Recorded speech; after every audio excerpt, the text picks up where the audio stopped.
Welcome back to episode 17 of Sitting Courtside. Of course, it's your boy Jerry D. And it's your boy Dante. Feels really good to be here, and we're definitely ready and excited to talk even more hoops. And there's plenty to dive into. So let's just rip the Band-Aid off and talk about what happened with Draymond Green and Yusuf Nurkic. Obviously, there's a whole lot to kind of unpack here. You can just give me first initial reactions before I throw out all this other, statty stuff. At least Draymond apologized for this one. That bullshit ass apology. At least he tried. At least he gave an attempt to make it seem like he was sorry. We have it written down here, 18th ejection. Excuse me. This is the third time that he could potentially get suspended in this calendar year. Second of the season. He has the second most ejections in the last 40 years, only behind Rasheed Wallace, the GOAT of ejections, and would have had paid $3 million in fines towards techs and ejections throughout his career. Going off all that, and I didn't watch the game live last night. I saw it afterwards. I saw the highlights and stuff. And it's like, we know the type of player Draymond is, right? Like, we know the attitude he carries, just like that aggressiveness that he has. And that's always been his MO, whether it's his opponent or even his teammates, as we saw last year with Jordan Poole. But with that, it's kind of like, you have those tempered players where it's like, oh, I'd love to have someone like Draymond on my team, but I wouldn't want to go up against him type of thing. But then, and that could be like a good thing. But from what I saw last night, and like, it's not like this should be anything new or this should be like this eye-opening thing, right? But I think Draymond Green like really does have some sort of like anger issues, or maybe like temper or something like that, because he was swinging on Nurkic last night. Like that wasn't like a get off of me type of thing. Like that was like I want to physically hurt you type of thing. Like just no control, no like he wasn't even thinking, he just did it. And it's like, to me, I look at that and I think of like, this is like just watching the downfall of the Warriors right now. And that's something that we can get into as well after you give me your thoughts on the Draymond situation. But like between Draymond, like, getting suspended again, potentially, to Klay Thompson, sucking the air out of the gym and just like, not playing that well. And then everything else in between, it's kind of like, this is where to me, it seems like we're seeing the downfall of the Golden State Warriors in front of our very eyes. That's honestly what I got more from this Draymond thing than anything like he's an asshole, he's this and that. We knew that already. I'm seeing a lot more than Draymond Green getting suspended again. Yeah, I mean, it's obviously unfortunate. I think the reputation of the player, like, right, we're going to see around like 10 plus games. Easily. Like, I'd be shocked if it's anything less than that. If it's anything less than 10, I think the NBA, they love the Warriors, and they're trying to bring him back to life or something if he doesn't get 10 games. Right. Especially since I feel like the whole choke situation of Rudy Gobert happened like 4 weeks ago or whatever it was. I don't know. The season's only been going on for less than 2 months. So it really wasn't that long ago. Like, we're talking like, I need somebody to create a betting line for how many more times Draymond will get ejected before the year's over. He literally has like 17 days. Each game should be like, will Draymond wrap his arms around someone's neck this game or something? I just don't know. Like, I don't know. But on a serious note, to kind of just read off what Nurkic said, kind of pertaining to the mental issues that you kind of touched on, or anger management issues you touched on. He said, and I quote, "What's going on with him? I don't know. Personally, I feel like that brother needs help." Like, that kind of like, maybe it's like, okay, Nurkic could be trolling. But I think as another player saying it, and with the suspension not officially, handed down quite yet at the day of this recording, like, that could also factor into how Adam Silver, Joe Dumars, and the rest of the league plan to punish this dude. Because if his counterparts are saying this, guys he's playing against, a grown adult, like you're having grown adults, like his opponent saying that, like his teammates have a different relationship with him. They say these things like, oh, that's Draymond being Draymond, whatever. But then you have to look at the other side, like opponents, like, the second time that something like this has happened in, the same amount of time, 2 months, players are going to be like, what? Like, I don't want to fucking play against this guy. Like, this guy's a cheap player. This guy's dirty. Like, why would I want to like go up against something like that? That's where the issue is. And that's like you said, like the league office has to, and they do this anyways, but like, Yeah. this isn't just an isolated incident. You have to look at every incident. Like, this is Draymond's 18th ejection. It could be his, X amount of suspensions. Like, you have to keep in mind that he's a repeat offender. And on top of repeat offender. And it's just like, you can't let it slide. You have to lay out a punishment enough where it's like, you would hope that would be like a wake up call for Draymond. And I'm not saying it would be, because that's just how it's too late. But like, at this point. It's just, you can't, there's no more slaps on the wrist. Like, if you're going to do something, like, you got to do something about this. Yeah. And like, like you mentioned the stat that we found with $3 million in fines. Like, that's he's paying a shit ton of money. That's somebody's veteran minimum contract being like, that's more money than me and you will see in our lifetime. I hope we get there eventually. I hope so. But like, I'm just like, you know what I mean though? Like, that's just, it's a ridiculous amount of money. Wow. But you also touched on it too, with just how this is like the end of the Warriors era kind of unraveling. I feel like that happened once he punched Jordan Poole, right? Yeah, that's fair. Yeah. Seeing how everything kind of balanced out after that. I think that was the first domino potentially to fall. And then now it's really, we're in the eye of the storm right now. We're close to it, at least. It's a combination of like, it's a shit show. Like, I think this is the definition of it at this point. Yeah. But also, before we like go on to the precautions, how the Warriors are doing and blah, blah, blah, we also need to ask ourselves this question of how come Steph isn't really being like, I guess, charged to some degree or being held accountable? Because if this was like a LeBron issue, if something happens to one of his teammates, like J.R. Smith threw soup on an assistant coach right back in Cleveland or something like that. And people are asking LeBron, like, oh, what do you think about J.R.? Like, how do you think y'all should handle it? Mm-hmm. Like, this face of the league that LeBron has been for years on end, the standards are different per player.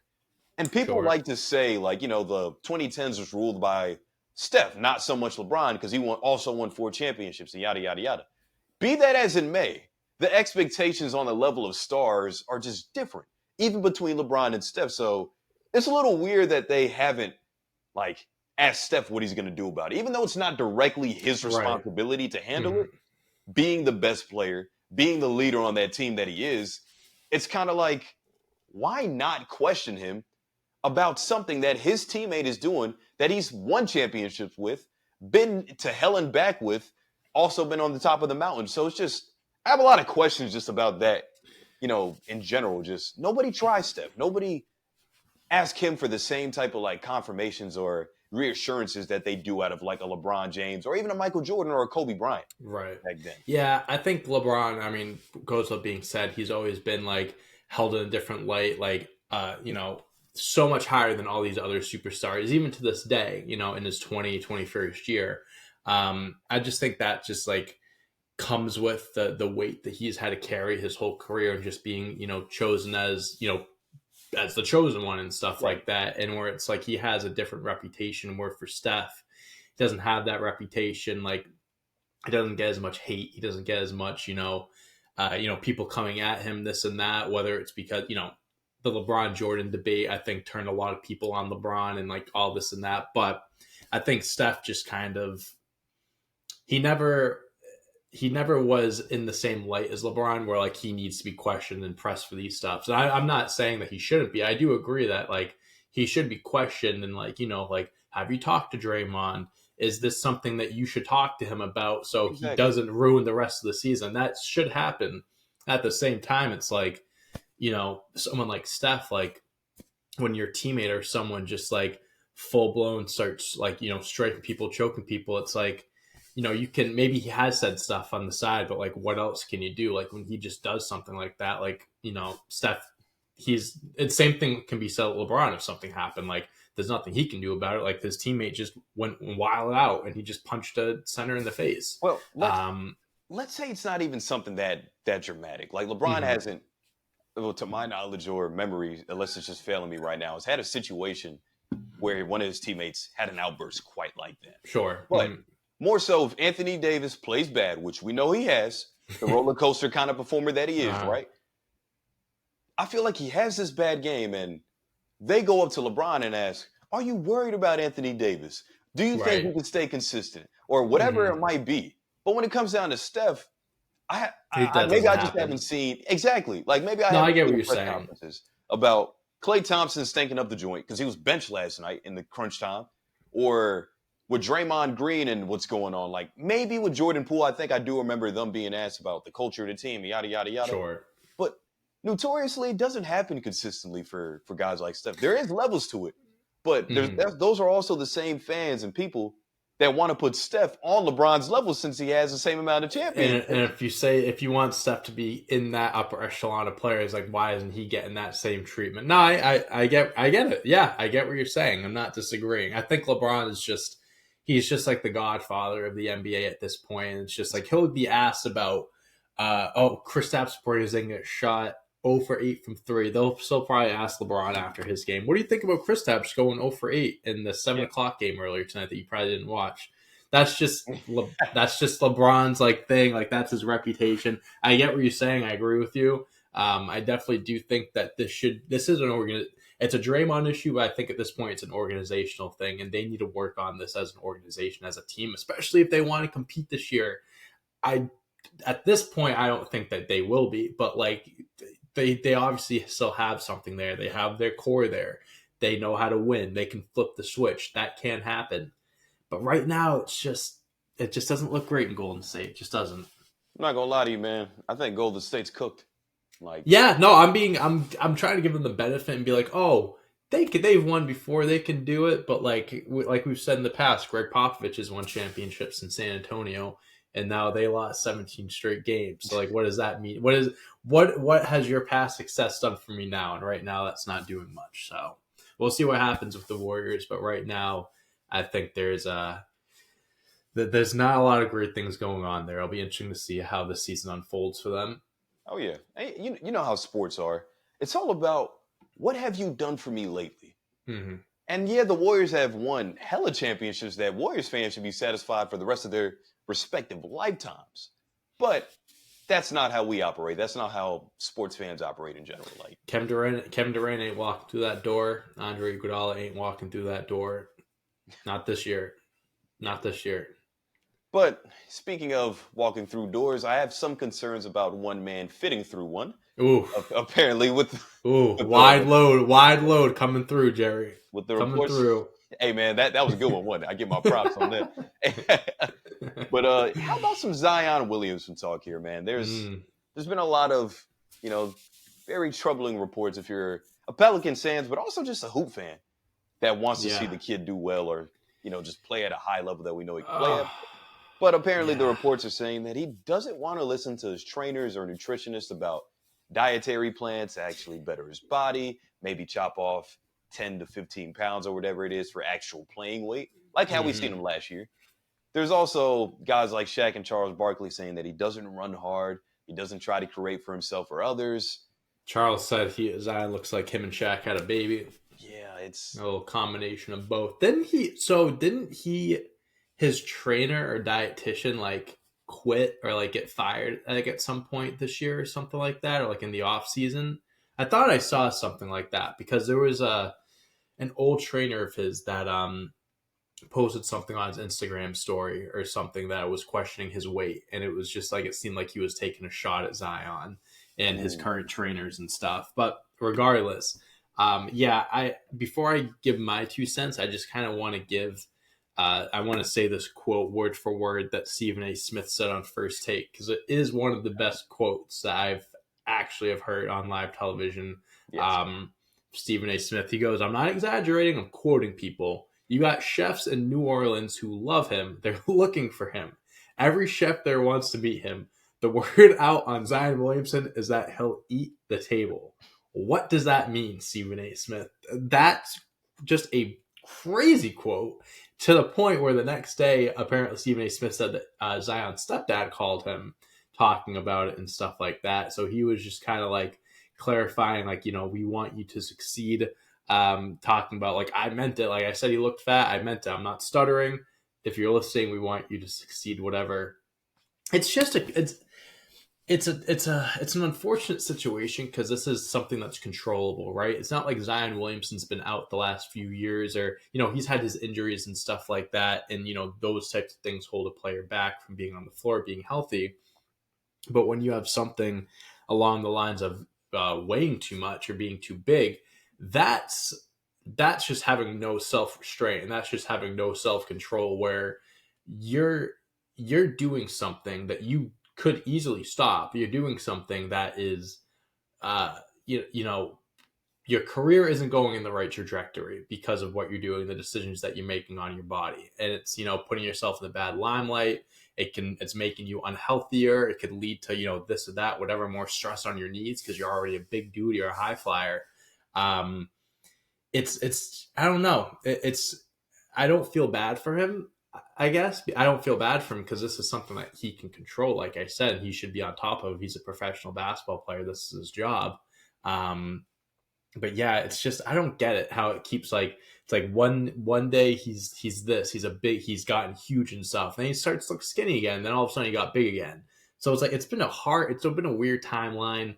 I hope Zion just kind of figures it out and just realizes that he could be one of the best players in the NBA if he stays healthy and he treats himself right, because that's from day one, from high school, from college, that's what the expectations were. And since he's been in the league, he's kind of just like he's not even the best player in his team right now, so I hope he changes some stuff around because I want him to be one of the upper echelon players in the league, but right now he's just not.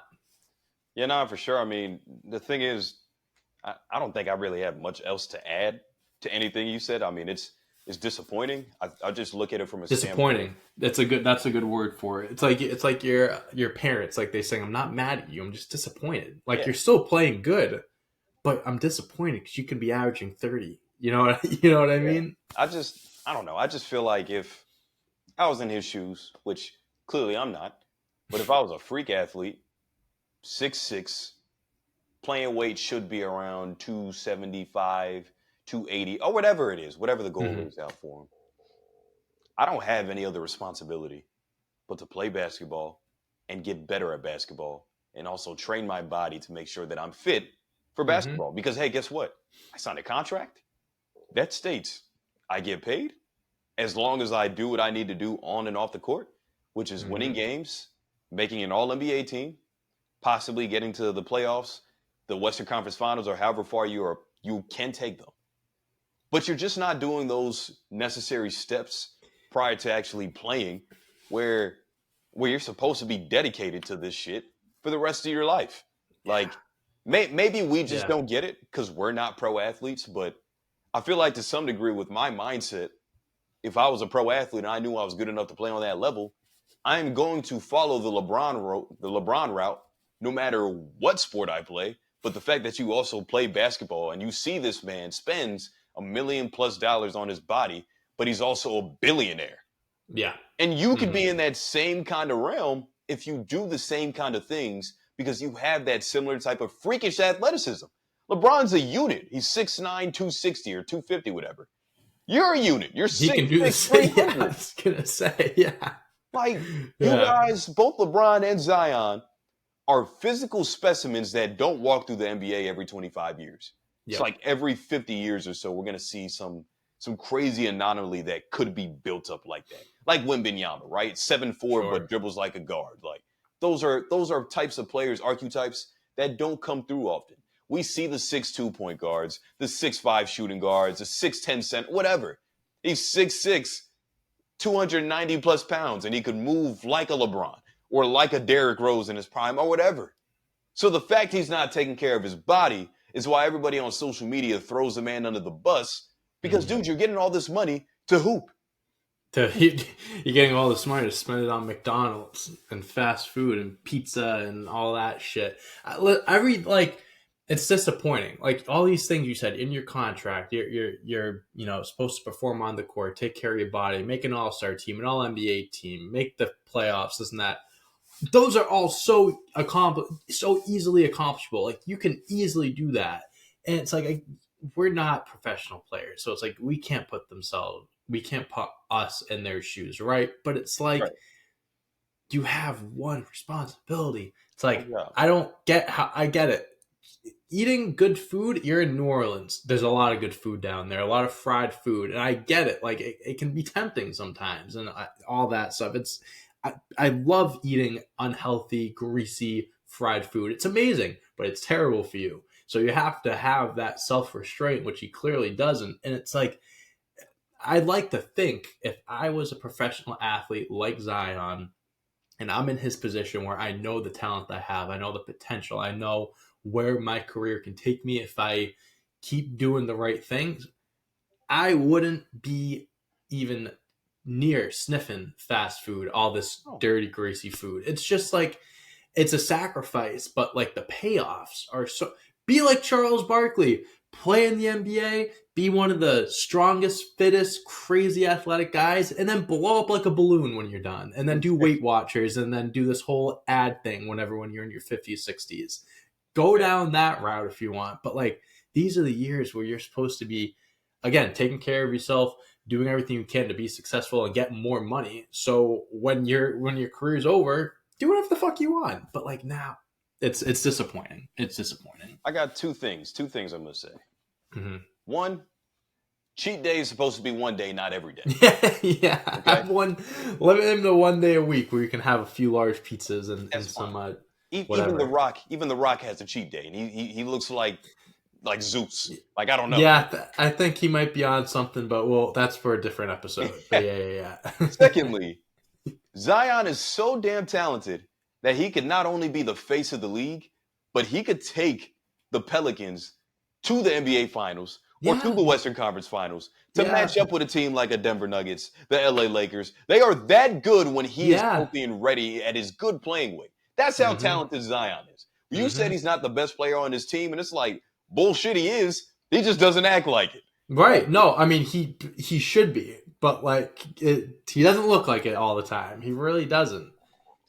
Yeah, it's That's what's weighing down the Pelicans right now. yeah. No, it's tough, man. And they go as far as he takes them, and right now it doesn't seem like they're going to be going too far. And it's like we talked about it years ago, like faces of the league, like Tatum, Luca, Zion, like all these names, and now Zion isn't even like no one even talks about him anymore when it comes to faces of the league. Like it's a fast changing league. Like people get replaced a lot. Like people like all these new stars come out, people go away, whatever. But like Zion should be that guy that should be the face, one of the staples of the league for the next 10 years. And right now, it's not looking like he's going to be that. Right now, the Pelicans are 13-11. Just real quick, What is their ceiling? Like, just based off of what we're talking about? I mean, obviously, that goes off your personal opinion as well. Do you think you'll get in shape and all that good stuff? But where are the Pelicans finishing this year? Like, playoff, I mean, play-in? if they keep going the way that they are, I still think that they're a play-in team for sure. I think that they're like a 6 to 8 seed in that range. I can see them like making the playoffs and skipping the play-in. But if Zion's like doing things the right way, taking care of himself, they were the number 1 seed in the Western Conference last year. I know the Timberwolves are doing crazy this year and they're doing really well. I think the ceiling for a team like the Pelicans is like a number 1 seed, a Western Conference appearance, maybe even a finals appearance, if depending on your matchup. I do think that the Pelicans have a good enough roster. They're deep. They have a lot of different good, talented players that offer a bunch of different stuff.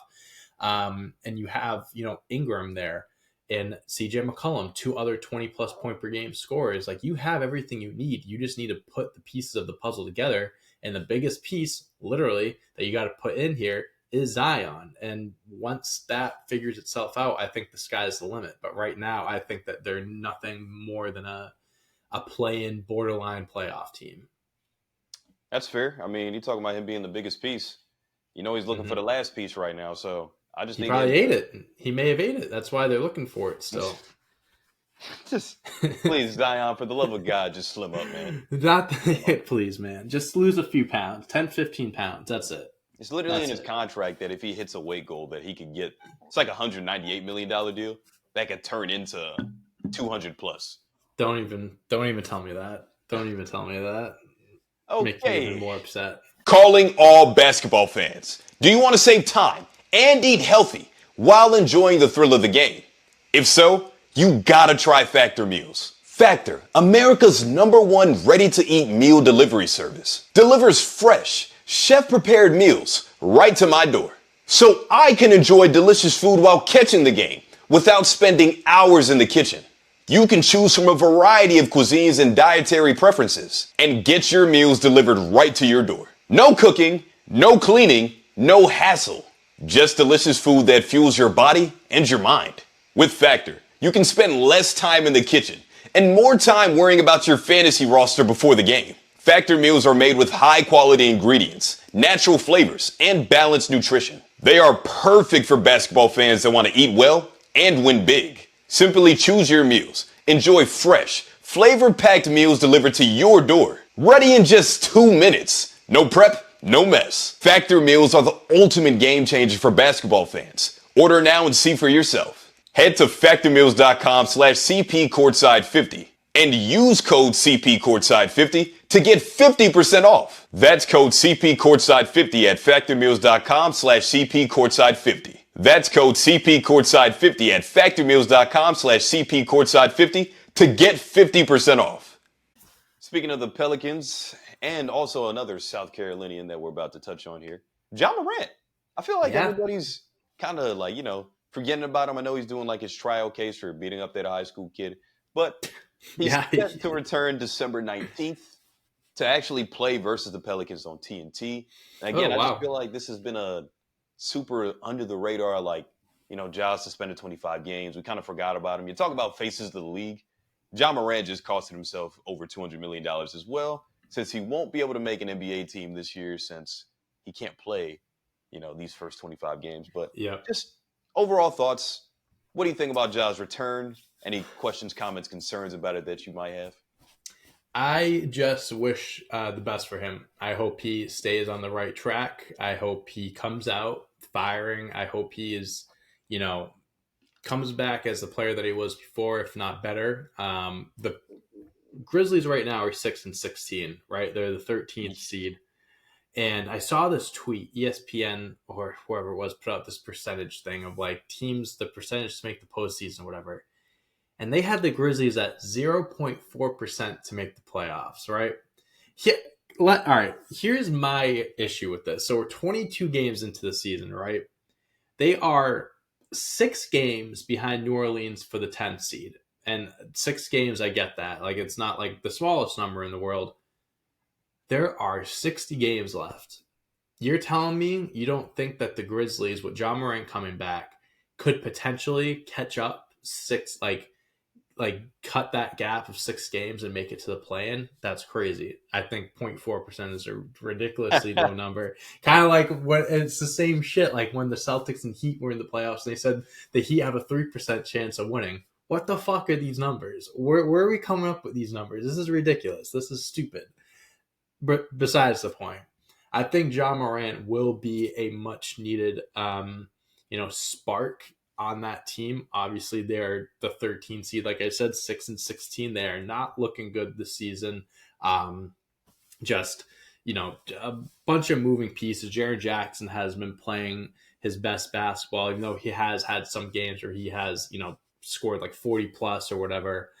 Desmond Bane's been playing well. Marcus Smart's been in and out of the lineup. It's just been a weird year for the Grizzlies. And honestly, they could just need Ja Morant. Obviously, we know he's the star of the team. He's the face of the franchise, this and that. And we know how good he is. So it'll be interesting to see how much better, because I'm assuming they're going to get better. I can't imagine they get worse. I'll be interested to see how much better they get that they put him back into the lineup, and how he also transitions back into playing, because 25 games is a long time. And I'm sure he's been, training, practicing on the sides and all that stuff. But how will he look right away? How long will it take him to kind of get back into that flow? I just, at the end of the day, I just want nothing but the best for him. I hope he stays out of trouble, because he is one of my favorite players to watch. He's one of the most exciting young players. One of everybody's favorite players to watch. He puts eyes to the sport. Like when he's on, like when the Grizzlies are on national television, like you want to make a point to watch that game, because what might Ja Morant do? Who is he going to jump over? Who is he going to dunk? What highlight play is he going to have, right? I want it to go back to that. And obviously it's going to be hard to, it's impossible to erase, what he's done in the past. And, having that reputation, he can do his best to repair it as much as he can. But I hope he does everything that he can to have people remember, that he is, that how great of a basketball player he is. And people put more focus on that than what's been happening off the court. And it stays like that moving forward. Yeah, again, I can't do anything but endorse what you're saying here. There's no complete disagreement. I mean, having under a 1% chance to make it to the postseason is kind of funny, but yeah, I've come accustomed to the analytical nerds and the stat heads that make up these ridiculous numbers. Hey, someone's got to do it. Yeah, take it with a grain of salt. Yeah. Like it's whatever. But yeah, not Zion. Whoops. Ja definitely just needs to, keep his head clear, stay on the court, do it, take care of business. I think I am kind of down on and out on their ability to make it to the postseason. I don't really think that's yeah. I'm not sold on it either, but yeah, it's a wash. It's definitely a wash of a year where injuries kind of riddle this team. No Steven Adams for the season as well. Yeah. That's been a huge piece for him. But even with Ja coming back, it's going to be like an adjustment period, right? I need to get back used to playing with my teammates, even though I have played with most of them for a bulk of my career, but still need to get my legs back under me, figure out what I can and can't do right now. I witness the same thing happen with LaMelo. Like, he came back from injury over the summer, didn't play a whole lot of basketball, so he kind of took a while for his game to come back together. Ja's a little different since he hasn't been hurt. Obviously, he was just suspended, so maybe he steps back into it a little quicker. Maybe we see a quick little burst of what Ja used to be, and then he gets that back maybe after the All-Star break or something like that. But I don't know. Either way, it makes for another fun League Pass team to watch. And hell, I checked. I believe the Grizzlies have 4 or 5 nationally televised games with him coming back. So it's that tells you everything you makes sense about who he is as a player, what he does for the game, and who drives up ticket sales. The NBA gave him that 25-game suspension, but still gave them those nationally televised games too. They know. Yeah, it's a business at the end of the day. Yeah, I mean, I'm with you. I brought up the whole percentage thing. That's not me saying that's ridiculous. They're absolutely making the playoffs. Yeah. It probably is more likely than not that they're not going to make it. It just is funny seeing how early on into the season, people put these things together. Regardless, I'm excited to see Ja Morant back. I think the league's a better place when he's in it. More exciting, that's for sure. And definitely the Grizzlies are more exciting. So we'll have to keep an eye on them, and hopefully we'll have some good things to report on Ja Morant and the Grizzlies moving forward, and also the Pelicans and also the Warriors. I feel like we've been talking a lot of negativity this episode. Hey, what can we do? What can we do? We've talked about a lot of very, very sweet shit over the last couple of weeks, so I think we had to mix up that bad bowl of gumbo. No pun intended. Hey, we have to give our 2 cents. That's all it is. We got to talk. I feel like nobody sheds light on some of these situations, so that's what Sitting Courtside is for. That's right, baby. That's right. And now, you know what? Look, our next segment here. Look at this. The next segment. Positivity, man. Yeah. My LA Lakers, for God knows why, is going to hang an in-season tournament banner. No. Up in crypto.com. They're asking for it, dude. Of course it's the Lakers. It all started with the whole Mickey Mouse rank thing, and now you got the in-season banner. At least they said the banner is going to look a whole lot different than any of the other banners, which it should. It should, because why would it look like a championship banner? But man, I feel bad. It's funny because I didn't think if they were going to do something like this. That never crossed my mind. I didn't think that they were going to do a banner. I just never thought of it. But I just love how it's always the Lakers and LeBron that are just that are getting all this hate and getting shit on for this stuff. I feel and the whole, I'd said, the Mickey Mouse ring and stuff, I'm not one of those guys that sits here and says, oh, he's got a fake ring. Everyone had the same advantage. Everyone was playing same playing field, all that stuff. And I do firmly believe that if anyone else won the championship that year, people would not be joking about it as much as LeBron since LeBron won it. Same thing with the in-season tournament with the whole banner thing. I think it would have been for sure like a little joke, like, oh, they're raising a banner, blah, blah, blah, blah, blah. But I think because it's LeBron and the Lakers, they're really taking it to that next level. And once that banner does get raised and those pictures come out, the memes and stuff, that's going to be insane. It's going to take over the internet for a little bit. That's just what's going to happen. Listen, congrats to the Lakers. I think that, well-deserved winning the in-season tournament. I think at the end of the day, we can dive into it a little bit. I think it was, a success for what it was the first season. Good for the Lakers. I thought it was just, at the end of it all, I had my criticism and stuff like that. And I still do. I do think that there are still things to work on. But at the end of the day, I think, from what you've heard from, some of the younger players and stuff that actually did get the winnings and stuff like that. And just hearing, even what guys like LeBron had to say about it, it's just kind of eye-opening and sees like how these players actually do like appreciate this tournament and how they do actually like think of it as a plus to the NBA. Before I dive in. Yeah, go ahead. I'm all set with my spiel, so I want to hear what you have to say now about everything, especially the banner. Yes. Before I really dive into that, to the the whole in-season tournament reflection and stuff like that, which was pretty dope. I think the banner situation was definitely more the NBA. I remember seeing the Lakers said that if they won the thing, they're definitely not going to hang a banner, and then look, boom, they win it, and now all of a sudden they're winning a banner. So I don't think they walked back on their words. I definitely think it's like Adam Silver saying, "No, you're going to hang this motherfucking banner." Yeah, no, for sure. This is what's about to happen because it's the first inauguration of the event. It was a hit success. People loved it. It did well in ratings. Like we gave off the spiel a couple episodes ago. If you guys want to go back and check that out for the numbers, but average games in November weren't so average anymore. It was more high leverage stakes. The point differential thing kind of was a little odd because I don't know how well they really work in basketball. But everything else about it in general, I did appreciate. I did like. I think the competition aspect of things, when it's a win or go home situation, why am I not going to go out there and compete to the highest level as possible for me? So, I mean, I think it was great even to put for the Indiana Pacers, right? A smaller market team that, was my personal winner to win the thing. Obviously, they fell short in the finals, but that put them on the map. But more importantly, obviously, my boy Divine Dimes and Tyrese Halliburton. Put him on the map for sure. Now knows, like, people know his name now if they didn't before that. Wow. That light-skinned dude with the Pacers, he's pretty damn good. with that ugly-ass jump shot. Hey, ugly-ass jump shot or not, that shit is automatic. Yes, it is. Yes, it is. So I think the benefits there, obviously, to shine light on a smaller team and, put cash prizes out. You've touched on the players, how the ones that are on two-way deals, they appreciate that $500K or $200K or whatever it's coming to them. So I just think about it like this.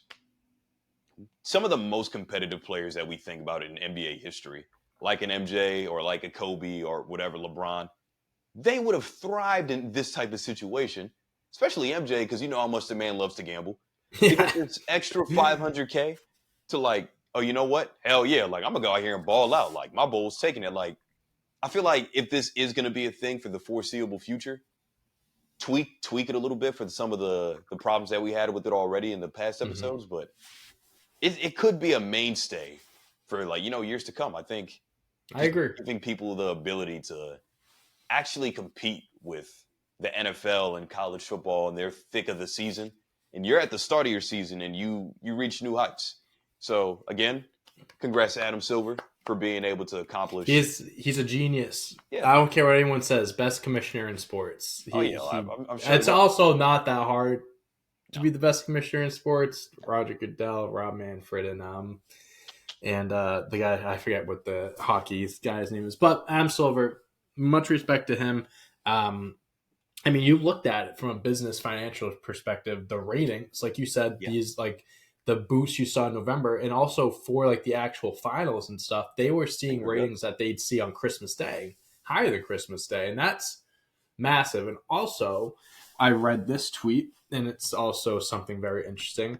Obviously, they're trying to secure a new TV deal over the next year or so.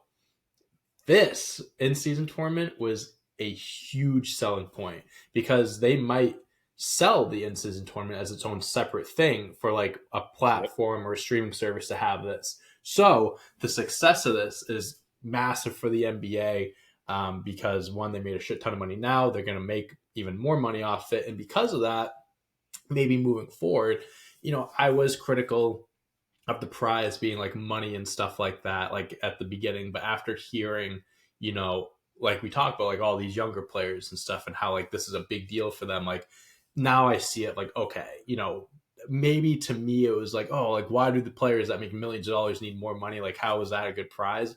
I can see why it is a good prize. So with new TV deals and all this stuff, maybe the prizes go up more. Maybe instead of 500,000, it's $1 million, and that's even more incentive to play hard and stuff. And the whole single elimination, that's what the NBA is missing. Obviously, with the playoffs, it's best of 7. So it's like unless it's a game 7 or elimination game, it's like it's not win or go home. You don't so it's feel like the stakes. You don't feel the stakes. Like a game 1 or game 2 doesn't feel as intense of even a quarterfinals, semifinals game of an in-season tournament because it is win or go home.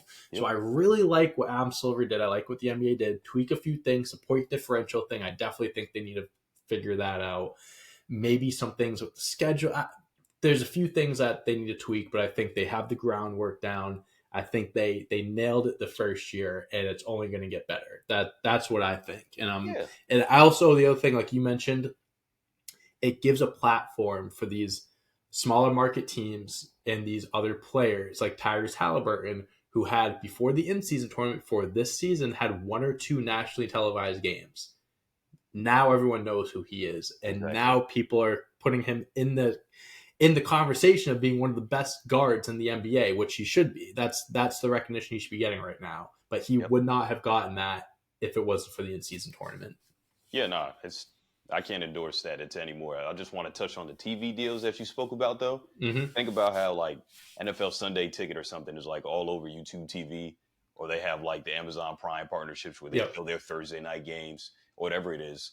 This could be a situation where Adam Silver and the rest of the league are able to sell. Like, hey, I want every in-season tournament game on Amazon. Or I want every in-season tournament game to be showed on YouTube TV primarily, or whatever it is. So, it's like the firstborn son, like I feel like you're always a prototype. Your parents don't really know what they got in their hands while they're cradling it, but next year the middle child comes out. The first one's an experiment. Then the second one, that's going to be the perfect child. You take a step up. You learn from your mistakes. Yeah. Each baby you have after that gets better and better and better. So, like, the longer that this in-season tournament is lasting, the better it should be, just like, all-star games or whatever the hell the NBA has their hands on. It's awesome. Adam Silver, shout out to my bald brother, man. Cue balls doing better, man. I'm proud of you. Bald is beautiful. Bald is beautiful, Jerry. Never forget it. Yeah, no, I think we're on the same page there, and I think we're I think that's it, Jared. We're out of time here. Yeah, we're all done.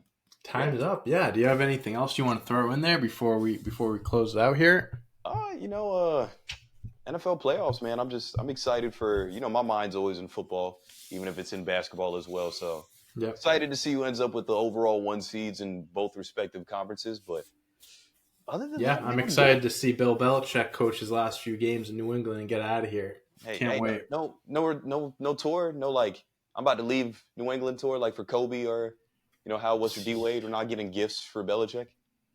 No.